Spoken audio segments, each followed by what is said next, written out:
Welcome to Advanced Learning Tutoring. This is the biology playlist. Please like this video and subscribe to our channel. There are two types of reproduction: sexual reproduction and asexual reproduction. Sexual reproduction is the joining or the fusion of male and female gametes. Gametes are the sex cells.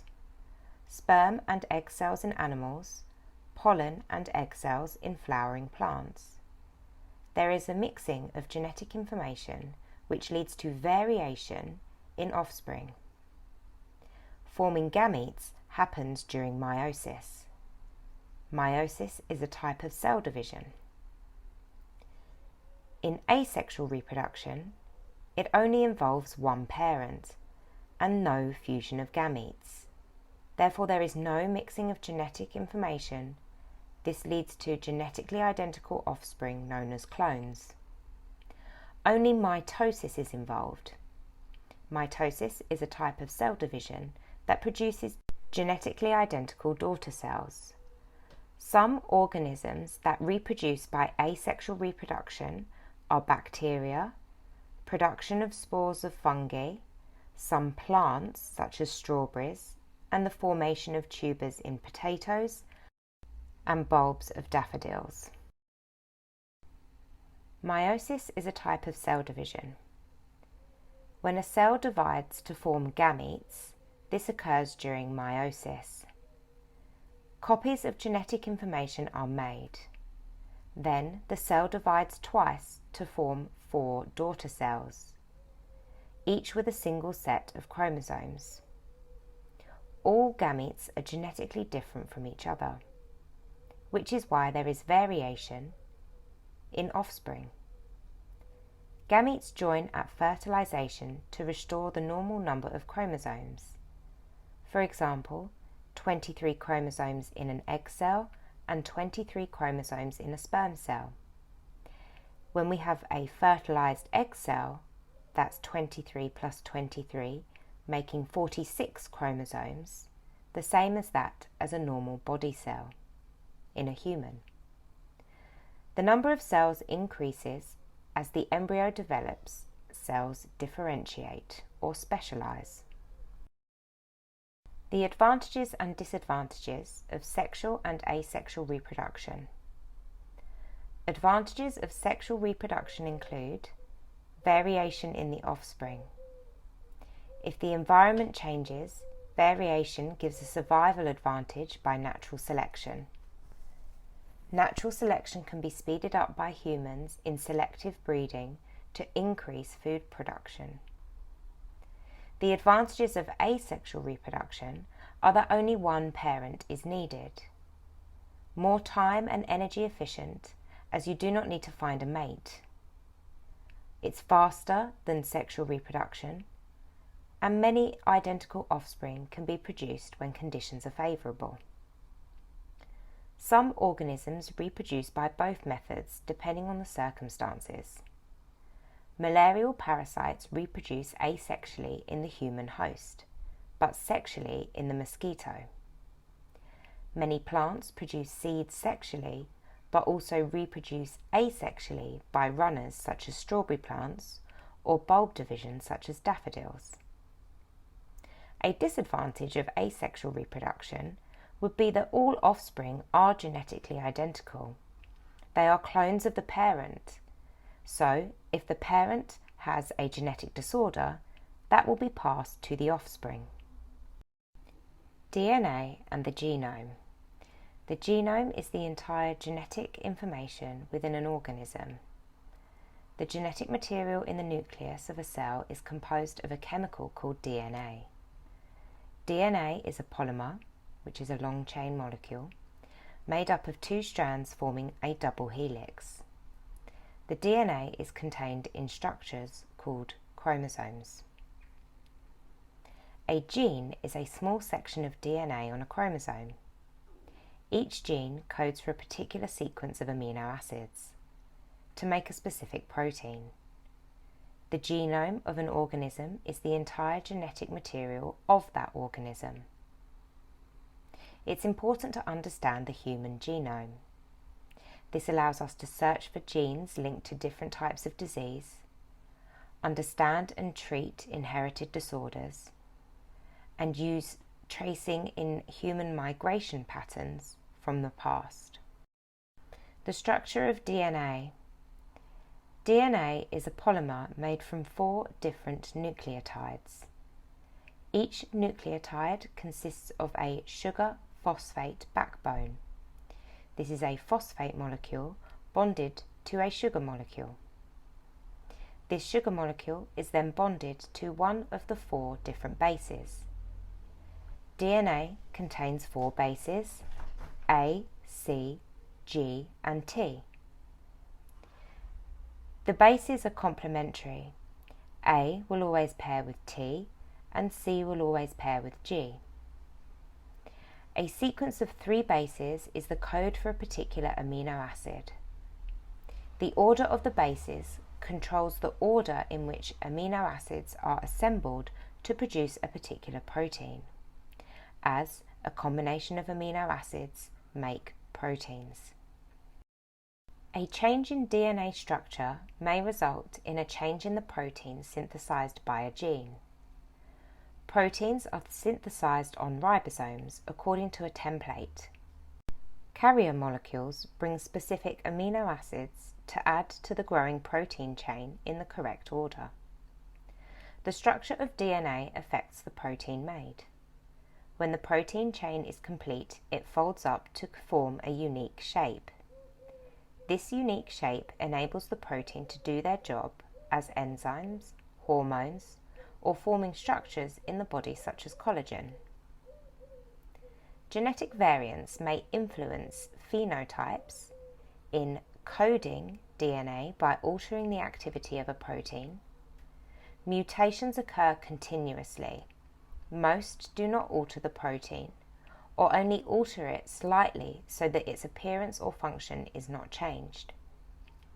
A few mutations code for an altered protein with a different shape.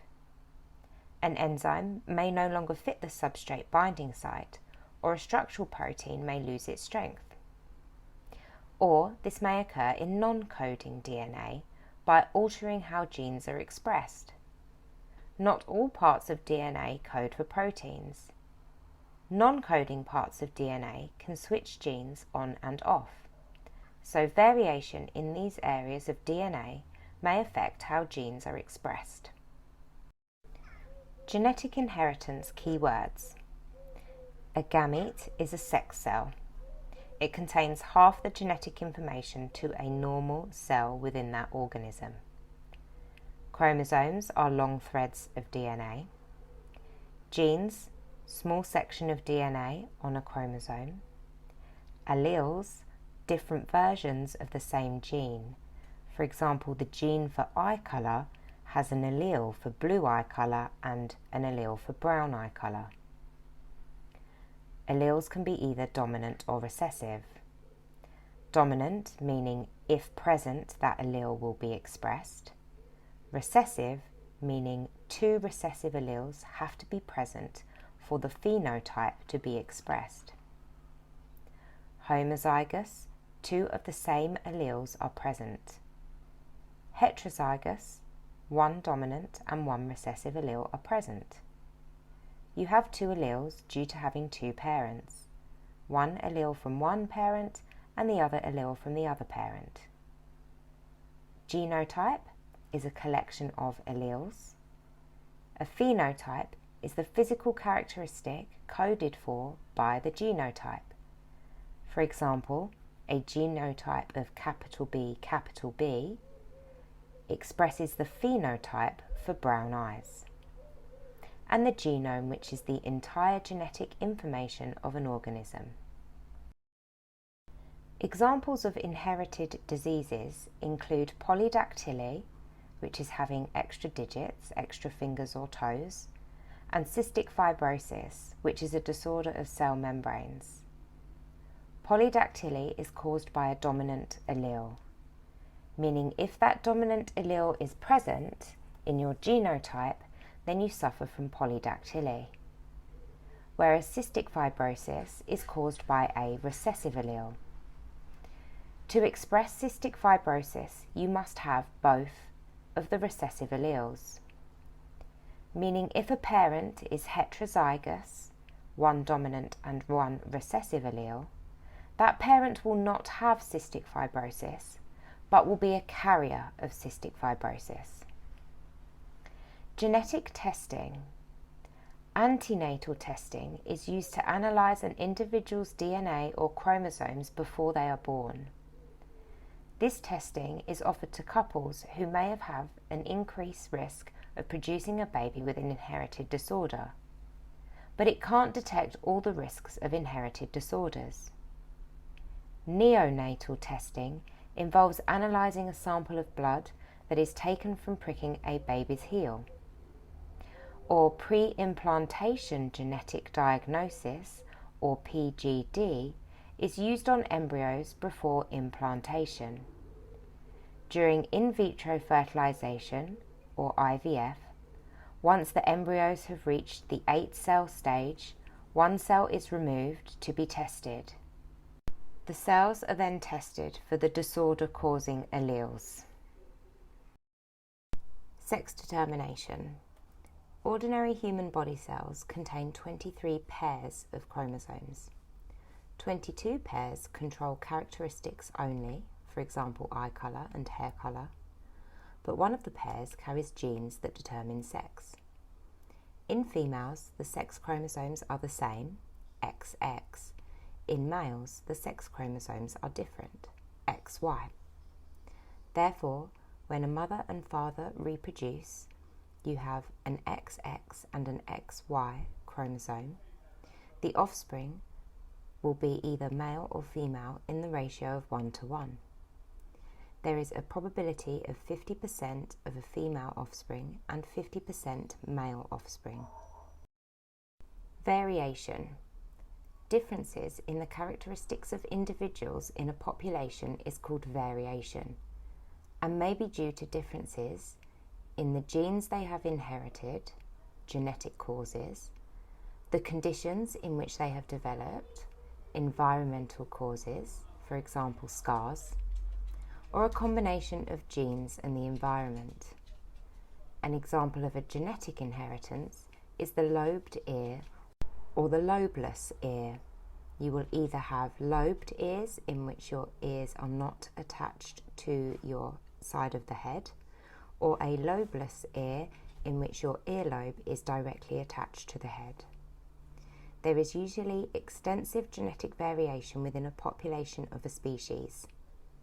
All variants arise from mutations, and that most have no effect on the phenotype, but some influence the phenotype. Very few determine the phenotype. Evolution is a change in the inherited characteristics of a population over time through a process of natural selection, which may result in the formation of a new species. Charles Darwin developed the theory of evolution by natural selection, which states that all species of living things have evolved from a simple life form. It first developed more than 3 billion years ago. An example of natural selection is the peppered moth. During the 19th century, pollution killed off some of the lichens, and soot deposits caused the bark on trees to appear darker. Light-coloured moths were no longer camouflaged and were eaten by birds. The dark moths had a better camouflage. As a result, dark moths had a greater chance of reproducing and passing on the phenotypes to the offspring, and through this the alleles that made them dark. This led to a gradual increase in the proportion of dark moths until light moths became very rare in industrial areas. Speciation is the formation of a new species. If two populations of one species become so different in phenotype characteristics that they can no longer interbreed to produce fertile offspring, they have formed two new species. Selective breeding involves choosing parents with desired characteristics from a mixed population. They are bred together and from the offspring, those with the desired characteristics are bred together. This is repeated and continued over many generations until all of the offspring show the desired characteristic. The characteristic can be chosen for usefulness or appearance. For example, disease resistance in food crops, animals which produce more meat or milk, domestic dogs with a gentle nature, or large and unusual flowers. Selective breeding can lead to inbreeding, where some breeds are particularly prone to a disease or inherited defects. The lack of variation can lead to attack by insects or diseases. Genetic engineering is a process which involves modifying the genome of an organism by introducing a gene from another organism to give a desired characteristic. Plant crops have been genetically engineered to be resistant to disease or to produce bigger, better fruits. Bacterial cells have been genetically engineered to produce useful substances such as human insulin to treat diabetes. DNA containing the desired gene is removed from a cell. Enzymes are used to cut out the desired gene.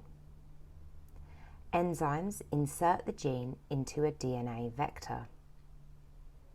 This DNA vector is taken from the plasmid of a bacterium. Bacteria reproduce, creating a large number of bacteria with the new characteristic. Benefits of genetic modification include crops that are resistant to insect attack, crops that produce bigger or more fruits. Genetic modification is a faster, more efficient way of getting the same results as selective breeding. And to produce sterile insects, these can be created, such as the mosquito. These would breed and lead to infertile offspring. Risks of genetic modification include the transfer of selected genes into other species, and what may benefit one plant may harm another.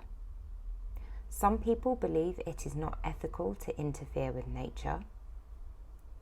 Genetically modified crop seeds are often more expensive. The crops could be harmful, for example containing toxins. And some genetically modified crops could cause allergic reactions in some people. There are a number of methods of cloning: by tissue culture, cuttings, embryo transplants, or adult cell cloning. A tissue culture uses small groups of cells from part of a plant to grow identical new plants. This is important for preserving rare plant species or commercially in nurseries. The use of cuttings is an older but simple method used by gardeners to produce many identical new plants from a parent plant. In embryo transplants, splitting apart cells from a developing animal embryo before they become specialized, then transplanting the identical embryos into host mothers. The stages of adult cell cloning are: a nucleus is removed from an unfertilized egg cell. The nucleus from an adult body cell, such as a skin cell, is inserted into the egg cell. An electric shock stimulates the egg cell to divide to form an embryo. These embryos contain the same genetic information as the adult skin cell. When the embryo has developed into a ball of cells, it is inserted into the womb of an adult female to continue its development. An example of this is Dolly the sheep. The theory of evolution. Charles Darwin, Alfred Russel Wallace independently proposed the same theory as a result of observations on a round-the-world expedition, experimentation, and links to the developing knowledge of geology and fossils. Both proposed the theory of evolution by natural selection. Individual organisms within a particular species show a wide range of variation for a characteristic. Individuals with characteristics most suited to the environment are more likely to survive and breed, hence survival of the fittest. The characteristics that have enabled these individuals to survive are then passed on to the next generation. The theory of evolution by natural selection was only gradually accepted. The theory challenged the idea that God made all animals and plants that live on the earth. There was insufficient evidence at the time to convince many scientists. The mechanism of inheritance and variation was not known until 50 years after the theory was published. Other theories include that of Jean-Baptiste Lamarck, who had the idea that changes occur in an organism during its lifetime, and this should be inherited.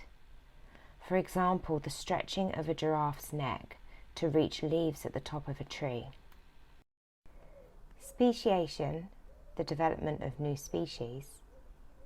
Alfred Wallace did much pioneering work on speciation, but more evidence over time has led to our current understanding of the theory of speciation.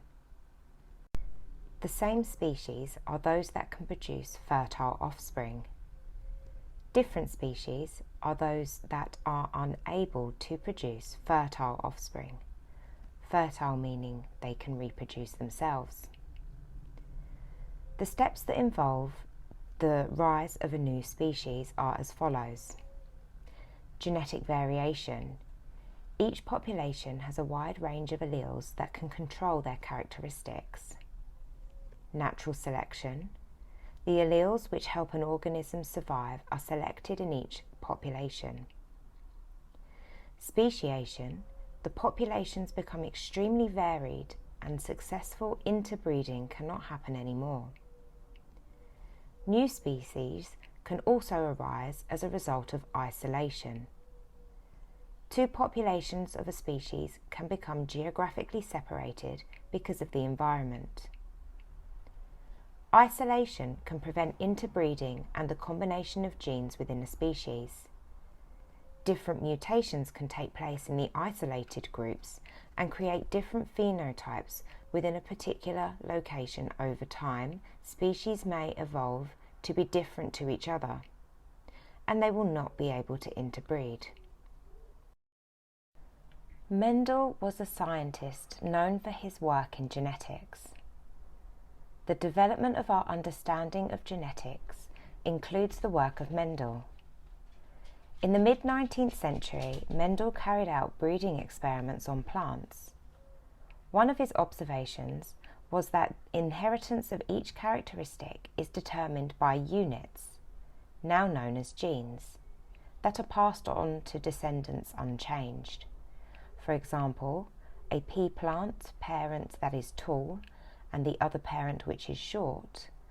When these two species breed and produce offspring, the offspring are a combination of tall and short. Mendel's discovery was not recognized until after his death. In the late 19th century, behavior of chromosomes during cell division was observed. There was no evidence at the time of Mendel's discovery. In the mid-20th century, the structure of DNA was determined and the mechanism of gene function worked out. The scientific work by many scientists led to the gene theory being developed. Evidence for evolution. Fossils and how resistance to antibiotics evolves in bacteria give evidence for evolution. Evidence for Darwin's theory is now available as it has been shown that characteristics are passed on to offspring in genes. Fossils are the remains of organisms from millions of years ago which are found in rocks. Fossils are formed in a number of different methods. From parts of organisms that have not decayed because one or more of the conditions needed for decay are absent, for example, the presence of oxygen. Soft tissues decaying and parts of the organism are replaced by minerals as they decay. For example, when an animal dies, the muscles and skin tissue will decay, leaving a skeleton. That skeleton is then replaced by minerals in rocks, or as preserved traces of organisms, such as footprints, burrows, and rootlet traces. Extinctions occur when there are no remaining individuals of a species still alive. For example, the dinosaur. Factors that contribute to the extinction of a species include the following: new diseases, new predators, new, more successful competitors, changes to the environment over geological time such as climate change, a single catastrophic event such as a massive volcanic eruption or a collision between an asteroid and the Earth, or a species may also become extinct through speciation. Resistant bacteria. Bacteria can evolve rapidly because they reproduce at a fast rate. A reminder that bacteria reproduce by a process called binary fission. Mutations of bacterial pathogens produce new strains. Some strains might be resistant to antibiotics, and so are not killed. MRSA is a type of bacteria resistant to antibiotics. To reduce the rate of development of antibiotic-resistant strains, could do the following. Doctors should not prescribe antibiotics inappropriately, such as treating non-serious or viral infections with antibiotics. A reminder, viral infections are not killed with the use of antibiotics, as viruses survive inside host cells and the antibiotic cannot reach the virus to kill it. Patients should complete their full course of antibiotics so all bacteria are killed and none survive to mutate and form resistant strains. Reduce the agricultural use of antibiotics. The development of new antibiotics is costly and slow. It is unlikely to keep up with the emergence of new resistant strains of bacteria.